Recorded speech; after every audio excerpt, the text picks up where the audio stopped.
உங்கள் தந்திவன் தொலைக்காட்சியில் தெனாலிராமன் தினமும் மாலை 6 மணிக்கு காண தவறாதீர்கள்.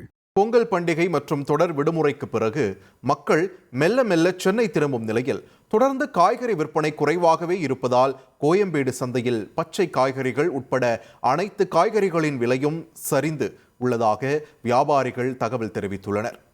அதன்படி கடந்த 12ஆம் தேதி நிலவரப்படி 1 கிலோ வெங்காயம் அதிகபட்சமாக 40 ரூபாய்க்கும், தக்காளி 25 ரூபாய்க்கும், உருளைக்கிழங்கு 35 ரூபாய்க்கும், ஊட்டி கேரட் 70 ரூபாய்க்கும், பீன்ஸ் 60 ரூபாய்க்கும், முள்ளங்கி 20 ரூபாய்க்கும், முட்டைக்கோஸ் 15 ரூபாய்க்கும், வெண்டைக்காய் 60 ரூபாய்க்கும் என விற்பனை செய்யப்பட்டது.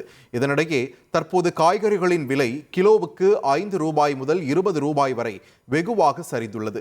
தற்போது 1 கிலோ வெங்காயம் அதிகபட்சமாக 32 ரூபாய்க்கும், தக்காளி 20 ரூபாய்க்கும், உருளைக்கிழங்கு 35 ரூபாய்க்கும், ஊட்டி கேரட் 60 ரூபாய்க்கும், பீன்ஸ் 40 ரூபாய்க்கும், முள்ளங்கி 20 ரூபாய்க்கும், முட்டைக்கோஸ் 10 ரூபாய்க்கும், வெண்டைக்காய் 30 ரூபாய்க்கும் விற்பனை செய்யப்படுகிறது.